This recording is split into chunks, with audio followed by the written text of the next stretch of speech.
Yes, another week has gone by, and here we are back again. And I think this is probably going to be our last 50s show, but we got a couple more decades coming up. And yes, believe it or not, that song, Satin Doll, written by Duke Ellington and Billy Strayhorn, who was his person that he collaborated with on a lot of songs. But Coach Dave, that's kind of a jazz tune. Well, yes, it is. And it was written in 1953. Don't forget, Duke Ellington toured with his band for more than 50 years. 50 years. So you want to talk about jazz and history. My goodness. So 1953, and that still wasn't, you know, really near the end. I'm not sure when it was he finally stopped touring, but well into the 1950s anyway, so that means he started, oh boy, way back when, 1920s, somewhere around there, who knows, 50 years. And of course that was a big hit in 1950. Now back in 1953, if you turn the radio on, you're liable to hear Satin Doll, Duke Ellington tune. Then you might hear an Elvis tune. Then you might hear, you know, some kind of other rock and roll tune, because there were no specialized stations back then. Nowadays, you get jazz stations, you got country stations, you get rock stations. But back then, everybody played all the different tunes. Well, moving on to our next tune, 1959. A fellow named, Not that well known. I can't. He's got like the big house in Memphis. Oh, Elvis. Oh yeah, that was his name. You might have heard of him. Elvis, big hit. Well, big hit. Well, you know, every tune he did was pretty much a big hit. This one's called "The Wonder of You." Elvis, 1959.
The wonder of you. Now that chord progression is a very, very standard chord progression, and a lot of the songs in the 1950s use that chord progression, including Elvis, of course.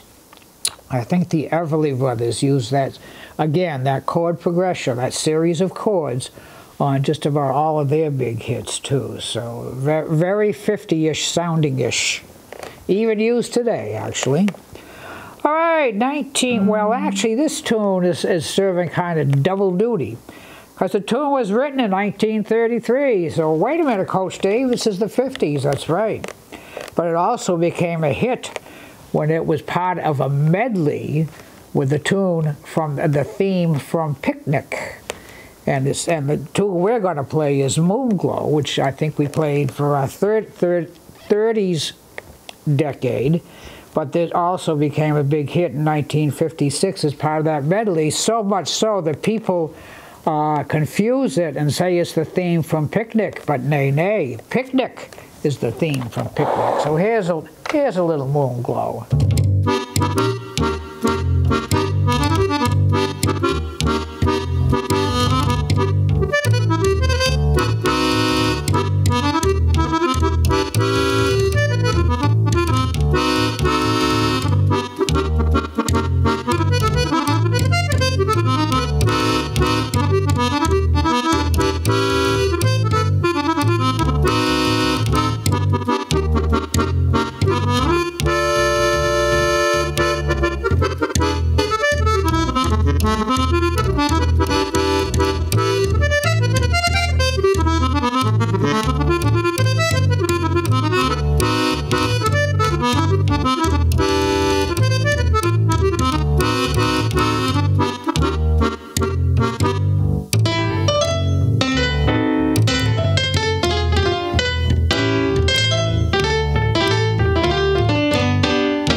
Moonglow, not to be confused with the theme from Picnic, even though it was played as a medley of those two songs. So you can see where there's an excellent chance that it just might get confused. So, well, this next tune, 1955, came from a movie. The movie was called Unchained. So I think the song is Unchained Melody, Unchained Melody. This was a huge, huge hit for a couple of fellows called the Righteous Brothers. Now, several years ago, one of the fellows, I'm not sure which one it was, passed away. And there was a new Righteous Brother, but I haven't heard much from them in the past several years, so maybe, I don't know if it just didn't work out or what, but pretty tune, Unchained Melody.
if you noticed, that was that same type of jazz, not jazz, but the same type of chord progression that we used earlier. Same sequence, shall we say, of chords in a different key, but it all fits together. Now this next tune, there was another, shall we say, sequence that a lot of the 50s tunes, Bill Haley, that group, Elvis, a lot of them use what we call the 12-bar blues, and it worked out very nice for rock and roll. And actually, this song is actually an addition that I added to the show today, because a lot of these songs, especially this next one we're going to do, are very short, so I had to fill in. So, 1957, that same guy, that Elvis guy, right?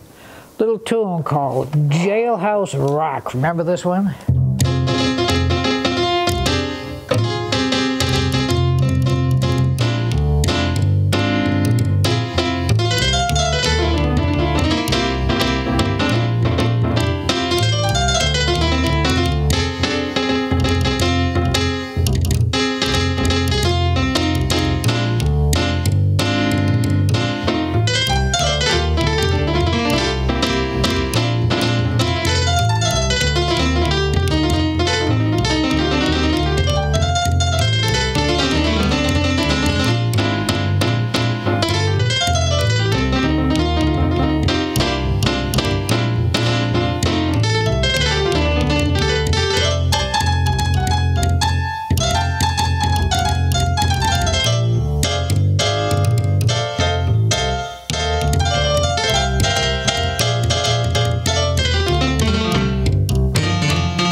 If you are a frequent watcher, you're saying to yourself, now wait a minute, Coach Dave, you just played that song. You just played that song earlier in the season.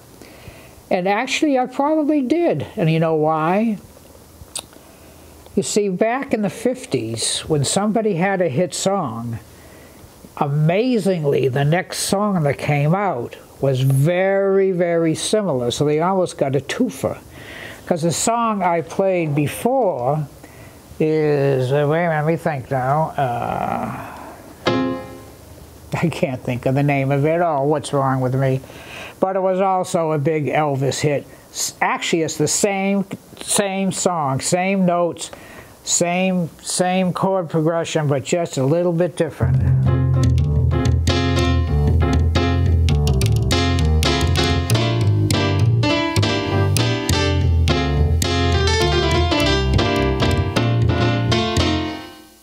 Same thing, but the Jailhouse Rock is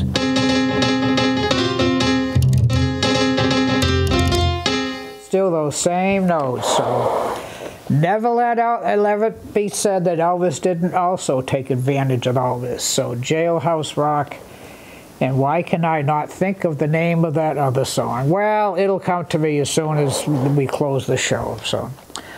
All right, moving, oh my goodness, another Elvis song, 1956.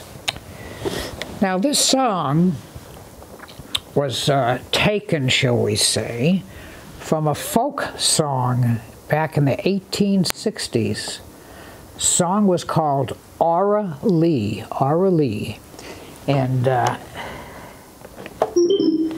they took the whole melody and everything, just changed the words. Now, when I was back, teaching back in the last century, oh my goodness, One of the methods that I use of teaching accordion, about the third or fourth song in the book was orally, and it's a very simple melody that a beginner could play. And of course, you know, Elvis, very big back that, well, the kids thought they were playing Love Me Tender, and you know, that like they died and gone to heaven, but it's not. It's, the song is Love Me Tender, sort of taken from orally. Shh, here we go.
Love Me Tender, and that other song just came to me. Hound Dog.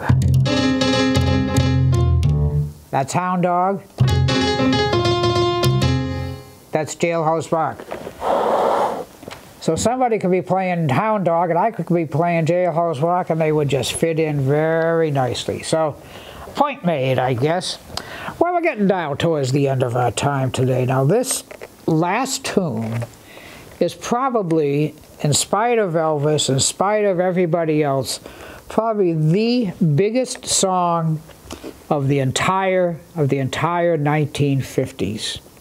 It was written in the 1940s, late 1940s. A young lady named Patti Page had a huge hit on this song.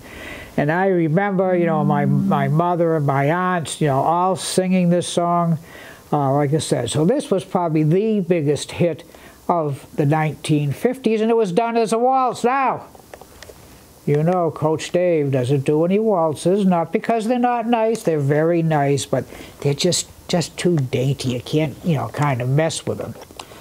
So this song is called the Tennessee Not a Waltz. Tennessee Not a Waltz. Patti Page, 1950. In 1965, the state of Tennessee adopted this song as their state song. So I guess if I've played in Tennessee several times, I guess if I go back there to play, I better learn it as a waltz again. But anyway, Tennessee Not a Waltz.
The Tennessee Nutterwaltz. Tennessee Nutterwaltz. I kind of like it better that way, but I mean, who am I? Well, it's my show, so I'll play it anyway. It's there. How do you like that? I was on a gig a couple of months ago, and there was an older couple, and they were dancing, you know, to most of the songs I was playing. So I played that in that, just like that. And the fellow comes up and says, you know, you played the Tennessee Waltz. Could you play it as a waltz? And I said, well, you know, I haven't played it as a waltz in that many years. So I played another kind of old-timey waltz, and they were very happy. So I guess there's still some purists out there. But anyway, that's our show for today. I want to thank you all for watching, listening, tuning in, however you get this little extravaganza. And again, as usual, big thank you to the big guy behind the glass, Austin Ricketts. Of course, he didn't help me and tell me that I was trying to think of Hound Dog, but that's okay. That's not his job. If anything sounds good, that's the man back there. That's the man. So, and you know what I'm going to say? Bring those young'uns in. Of course, all these 50s tunes, these. It was so easy to play back in the 50s because, you know, there weren't a lot of, you know, big wild chord progressions, etc. And until I got to Berkeley, and then, oh boy. But that's a whole other story. So let's take it home with a little bit more of, oh, I don't know, the Nutterwaltz Tennessee. Here we go.